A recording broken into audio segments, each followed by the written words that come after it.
સમગ્ર દેશમાં સ્વાતંત્ર્ય પર્વની ભવ્ય ઉજવણીના ભાગરૂપે હર ઘર તિરંગા અભિયાન ચાલી રહ્યું છે। આ અભિયાન અંતર્ગત આણંદ જિલ્લા વહીવટીતંત્ર અને કરમસદ આણંદ મહાનગરપાલિકાના સંયુક્ત ઉપક્રમે એક વિશાળ તિરંગા યાત્રાનું આયોજન કરવામાં આવ્યું હતું।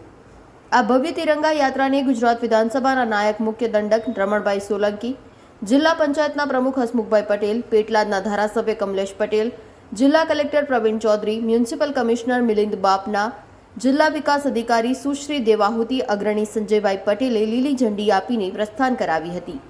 આ પ્રસંગે નાયબ મુખ્ય દંડક રમણભાઈ સોલંકીએ આણંદ જિલ્લાના નગરજનોને આ તિરંગા યાત્રામાં સહભાગી બનવા બદલ અને દેશભક્તિ અદા કરવા બદલ શુભકામના પાઠવી દેશના વડાપ્રધાન નરેન્દ્ર મોદીએ સ્વચ્છતા રાખવા માટે કરેલ અપીલને બિરદાવીને આણંદ જિલ્લાને સ્વચ્છ બનાવવા સૌને સહભાગી બનવા માટે ખાસ અનુરોધ કર્યો હતો। આ વર્ષની થીમ હર ઘર તિરંગા હર ઘર સ્વચ્છતા स्वतंत्रता का उत्सव स्वच्छता के संघ हेठળ આયોજિત આ કાર્યક્રમમાં દેશભક્તિ અને સ્વચ્છતાનો અનોખો સંગમ જોવા મળ્યો હતો। આ તિરંગા યાત્રા આણંદ ટાઉન હોલ ખાતેથી વિદ્યાનગર શહીદ ચોક સુધી યોજવામાં આવી હતી, જેમાં 5000થી વધુ લોકો ઉમંગભેર જોડાયા હતા। આણંદ વિદ્યાનગર રોડ સ્વાતંત્ર્ય પર્વની તિરંગા રેલી યોજવાથી ભક્તિમય બન્યો હતો અને વાતાવરણ તિરંગામય બન્યું હતું। કરમસદ આણંદ મહાનગરપાલિકા દ્વારા વિદ્યાનગર રોડની બંને બાજુ આવેલ બિલ્ડિંગો પર રાષ્ટ્રધ્વજ લગાવવામાં આવ્યા। આ ઉપરાંત વિદ્યાનગર રોડ ઉપરના તમામ થાંભલા ઉપર સિરીઝ લગાવવામાં આવી અને સુશોભન માટે 500 જેટલી લાઇટો લગાવવામાં આવી હોવાથી આણંદ વિદ્યાનગર દેશભક્તિના રંગે રંગાયું હતું। કાર્યક્રમના પ્રારંભે સ્કૂલના નાના ભૂલકાઓએ વિશેષ વેશભૂષામાં આ સમય દેશભક્તિ ઉપર પોતાનું નૃત્ય રજૂ કર્યું હતું।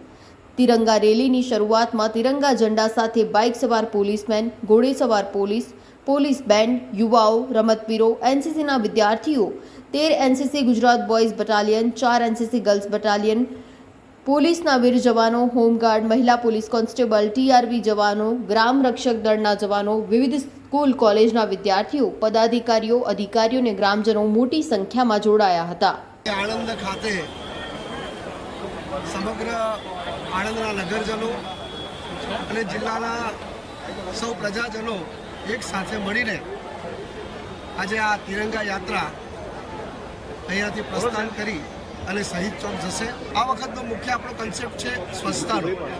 તો આપણે આજના વિશેષ સંદેશ લઈ અને સ્વચ્છતાના સંદેશ સાથે આ તિરંગા યાત્રા યોજાઈ રહી છે અને સાથે સાથે જ્યારે 79મો આ સ્વતંત્ર પર્વનો જ્યારે દિવસ ઉજવાતો હોય ત્યારે પણ આપણે આપણા દેશ માટે જીવવા માટેનો જે સંદેશો મોદી સાહેબે આપ્યો છે એ ભાવના સાથે આજે આ કાર્યમાં સૌ કોઈ જોડાયા છે।